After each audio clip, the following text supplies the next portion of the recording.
Hello, everybody. This is Rabbi Stephen, and this is Friday night's sermon for February 1st. Talks about protecting the vulnerable. So, this week's portion is Mishpatim. Now, we start to get introduced to other commandments after Moses received the Ten Commandments. We now drill down into further levels of God's teaching as we see how to act and behave in the universe. The first of the post-Ten Commandments deals with slaves. Now, these are the indentured servants who are basically paying off a fine for stealing. Further on into the portion, there are also discussions of an unbetrothed woman who was attacked, burglars that invade a home to steal, and persecution of strangers, false reports about people, and people's livestock who are in trouble that's owned by someone that you happen to not like, okay? So, now before discussing these, consider that there are various concepts that we use to analyze and understand the Torah. In the Torah, first of all, nothing is random. Every sentence is in a specific place by design. And it is interesting then that these particular commandments are presented where they are, that is, after the Ten Commandments. So these Ten Commandments are, of course, the most important. And it would stand to reason then that would immediately follow after those are next in importance in the grand scheme of things. Now, there are other commandments mentioned, but these seem to have something in common. They all protect the most vulnerable in society. This also says something about Judaism and tells us on what we as a people need to focus. Now, a personal story, if I may. A few years ago, I was spending part of the day running errands and was, as usual, in a hurry. And, I had stopped at one particular store where the credit card terminals had just stopped working. I, of course, was getting very impatient and angry at how these people are inconveniencing me. Meanwhile, the woman that was helping me, I think she was the manager of the store, was doing everything she could to take my card manually. And I watched her. And I saw that, she was really diligently trying to accommodate me. She was a little stressed because it wasn't working. And I started to come out of myself, and see her frustration and, almost the intimidation she was feeling as she struggled, to get the job done. And I settled down, almost feeling ashamed of myself for my nasty thoughts.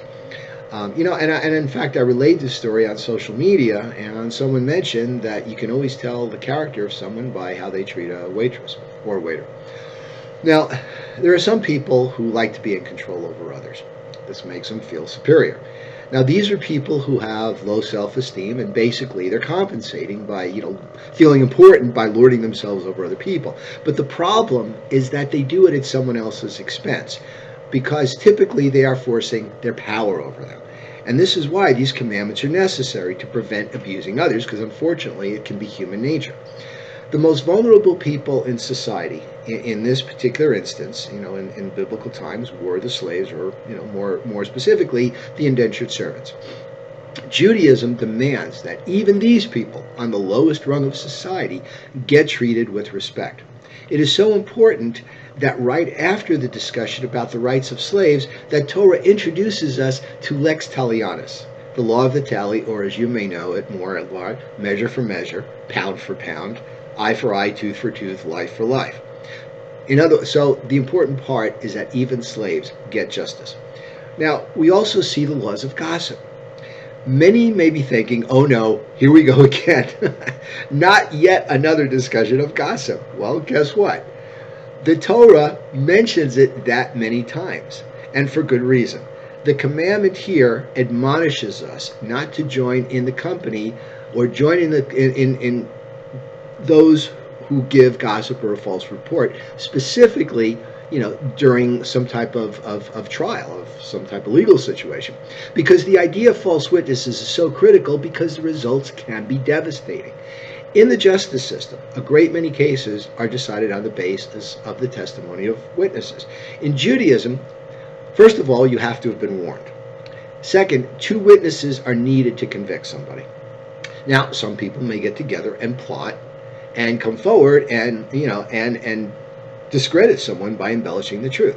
Now, as a check to this, the Torah provides an out. If 2 other people come forward and dispute the first 2 witnesses' testimony, say, well, they couldn't have seen it because they were over here, we saw them, then the defendant is vindicated. This prevents the devastating situation of an innocent person suffering an unwarranted and unfair judgment. Furthermore, if these two witnesses are discredited, they receive the punishment that was going to go to the person that was on trial. It's a very harsh consequence for those who prefer power and control to honesty and integrity. We need to treat people with respect. Hillel knew this concept. When his future protege showed up at his doorstep and asked to be taught the Torah while standing on one foot, how did Hillel respond? He didn't say the Lord our God took us out of Egypt to be our God. He didn't say honor the Shabbat. He said the best way to treat people, treat others. Don't what you find distasteful to yourself, don't do to others. That's what he said. Let's all remember that.